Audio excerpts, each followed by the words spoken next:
High everyone, स्वागत छ तपाईहरुलाई फेरि पनि अर्को एउटा नयाँ भिडियोमा। फ्रेन्ड्स, Xiaomi आफ्नो Redmi 13 सिरिजको अर्को एउटा नयाँ स्मार्टफोन Xiaomi Redmi 13C लाई भने अब छिटै नै नेपालमा लन्च गर्ने तयारीमा छ र लन्च हुनु अगाडि नै यो स्मार्टफोनको सबै स्पेसिफिकेसन भने बाहिर आइसकेको छ र यो स्मार्टफोन भने अहिले Xiaomi Redmi 12C भन्दा अलिकति राम्रो फिचर्सको साथमा आउँदै छ। सबैभन्दा पहिला फ्रेन्ड्स, म तपाईलाई यो स्मार्टफोनको प्राइसको बारेमा जानकारी दिन चाहन्छु। यो स्मार्टफोन भने हाम्रो नेपालमा 15-16 हजार को बीचमा आउने छ। यदि यो प्राइस पॉइन्टमा यो स्मार्टफोन नेपालमा आउँछ भने एकदमै बवाल स्मार्टफोन हुनेवाला छ। सो आजको भिडियोमा हामी कुरा गर्नेछौँ Redmi 13C स्मार्टफोनको बारेमा, यो स्मार्टफोनका स्पेसिफिकेसन तथा यो स्मार्टफोनमा तपाईलाई के कस्ता फिचरहरू पाउनुहुनेछ, साथै हाम्रो नेपालमा कहिलेसम्म लन्च हुनेछ र के कति प्राइस पॉइन्टमा आउनेछ, सम्पूर्ण विषयमा आजको भिडियोमा तपाईलाई जानकारी दिनेछौँ। त्यसैले यो भिडियोलाई एकछिन पनि स्किप नगरी अन्त्यसम्म हेर्नुहोला र अब भने तपाईहरुको टाइम वेस्ट नगरी सुरु गरौँ आजको भिडियो। फ्रेन्ड्स, यदि तपाईहरुले हाम्रो च्यानललाई अहिलेसम्म सब्स्क्राइब गर्नुभएको छैन भने प्लिज च्यानललाई सब्स्क्राइब गरेर राख्नुहोला र भिडियो मन परेमा एउटा लाइक पनि गरिदिनुहोला। सबैभन्दा पहिला हामी यो स्मार्टफोनको डिजाइन र डिस्प्लेको बारेमा कुरा गर्नेछौँ। डिजाइनको बारेमा कुरा पर्दा अहिले भने यो स्मार्टफोन चाहिँ नयाँ डिजाइनको साथमा आउनेछ।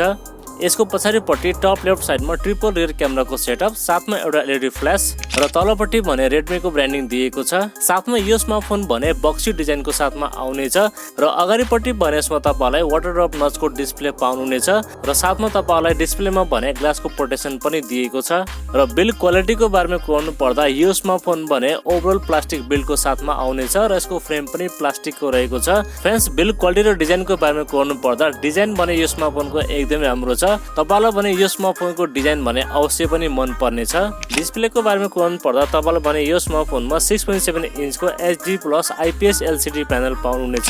साथमा गेमिङको लागि भने तपाईलाई यो डिस्प्लेमा 90 हर्ट्जको फास्ट रिफ्रेश रेट पनि दिएको छ। अनि ब्राइटनेसको बारेमा कुराउनु पर्दा तपाईलाई भने यो स्मार्टफोनमा 600 निट्सको ब्राइटनेस पाउनुहुनेछ। इन्डोर र आउटडोर युजको लागि भने तपाईलाई यो डिस्प्लेमा कुनै पनि समस्या आउने छैन। फ्रेन्ड्स, ओभरमा डिस्प्लेको बारेमा भन्नु पर्दा डिस्प्ले भने प्राइसिङ अनुसार चाहिँ एकदमै राम्रो हुनेवाला छ। तपाईलाई यो डिस्प्लेमा कन्टेन्ट वाचिङको लागि र गेमिङको लागि भने कुनै पनि शिकायत आउने छैन। र पर्फर्मेन्सको बारेमा कुराउनु पर्दा यो स्मार्टफोन पनि सेम मिडियाटेकको Helio G85 चिपसेटको साथमा लन्च हुँदैछ, जुन भने 12 नैनोमिटरमा बनेको चिपसेट हो। साथमा LPDDR4S को र्याम टाइप र eMMC 5.1 को स्टोरेज टाइप पाउनुहुनेछ। रिटेनर स्पिड पनि तपाईलाई यो स्मार्टफोनमा डिसेन्ट पाउनुहुनेछ। अनि गेमिङ ग्राफिक्स चाहिँ तपाईलाई यो स्मार्टफोनमा Mali G52 MC2 dual core GPU पाउनुहुनेछ, जसमा तपाईलाई गेमिङ ग्राफिक्स पनि ठिकठाकै पाउनुहुनेछ। ओभरमा पर्फर्मेन्सको बारेमा कुराउनु पर्दा फ्रेन्ड्स, डे टु डे युजको लागि भने तपाईलाई यो स्मार्टफोनमा कुनै पनि शिकायत आउने छैन। साथमा तपाईलाई यो स्मार्टफोनमा लो टु मिडियम सेटिङमा चाहिँ मजाले गेमिङ खेल्न सक्नुहुनेछ। र सफ्टवेयर चाहिँ तपाईलाई यो स्मार्टफोनमा out of the box Android 13 पाउनुहुनेछ, जुन भने रन गर्नेछ MIUI 14 मा रन गर्नेछ, जसमा तपाईलाई सफ्टवेयर एक्सपिरियन्स पनि ठिकठाकै पाउनुहुनेछ। अब क्यामेराको बारेमा कुराउनु पर्दा तपाईलाई भने यो स्मार्टफोनमा 15 मेगापिक्सलको प्राइमेरी सेन्सर, 2 मेगापिक्सलको माइक्रो सेन्सर र अर्को भने डेप्थ सेन्सर दिएको छ। त्यसैगरी सेल्फी क्यामेरा भने तपाईलाई यो स्मार्टफोनमा 8 मेगापिक्सलको सेल्फी क्यामेरा सेन्सर दिएको छ। भिडियो रेकर्डिङको बारेमा कुराउनु पर्दा तपाईले यिनी क्यामेराबाट 1080 को 30 fps सम्म चाहिँ भिडियो सुट गर्न सक्नुहुनेछ। ओभरअलमा यो स्मार्टफोनको क्यामेराको बारेमा कुराउनु पर्दा प्राइसिङ अनुसार भने यो स्मार्टफोनको क्यामेरा भने डिसेन्ट रहेको छ। क्यामेराको मामलामा तपाईलाई यो स्मार्टफोनमा कुनै पनि शिकायत आउने छैन। अनि ब्याट्री चाहिँ तपाईलाई यो स्मार्टफोनमा 5000 mAh को ब्याट्री दिएको छ, जसलाई चार्ज गर्नको लागि 18 वाटको चार्जर भने तपाईलाई बक्स पाउनुहुनेछ।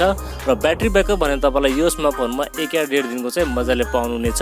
प्राइभेसी एन्ड सेन्सरको बारेमा कुराउनु पर्दा तपाईलाई भने यो स्मार्टफोनमा साइड फिङ्गरप्रिन्ट स्क्यानर दिएको छ, फेस अनलक पनि पाउनुहुनेछ, चार्जिङको लागि टाइप सी पोर्ट, साथमा 3.5mm ज्याक पनि दिएको छ। र स्पिकर भने तपाईलाई यो स्मार्टफोनमा सिंगल स्पिकर दिएको छ, जसको क्वालिटी भने डिसेन्ट रहेको छ। फ्रेन्ड्स, अब भने हामी कुरा गरौँ यो स्मार्टफोनको नेपाली एक्सपेक्ट प्राइसको बारेमा। मलाई जहाँसम्म लाग्छ यो स्मार्टफोन भने हाम्रो नेपालमा 15-16 हजार को बीचमा आउनेछ। यदि यो प्राइस पोइन्टमा यो स्मार्टफोन नेपालमा आउँछ भने एकदमै बवाल स्मार्टफोन हुनेवाला छ। अब लन्च डेटको बारेमा कुराउनु पर्दा फ्रेन्ड्स, अहिले भने हामीलाई यो स्मार्टफोनको कुनै पनि इन्फर्मेसन मिलेको छैन। इन्फर्मेसन मिलेपछि हामी चाहिँ तपाईलाई यो स्मार्टफोनको डेडिकेटेड भिडियो बनाएर आफ्नो च्यानलमा अपलोड गर्नेछौँ। प्लिज त्यसको लागि च्यानललाई सब्स्क्राइब गरेर राख्नुहोला। ल त साथीहरू, यति नै थियो आजको भिडियोमा। आजको भिडियो तपाईलाई कस्तो लाग्यो? भिडियो मन परेमा प्लिज एउटा लाइक गरिदिनु। अर्को भिडियोमा भेट्ने बाचा गर्दै आजलाई बिदा लिन्छु। हवस्, धन्यवाद। जय नेपाल।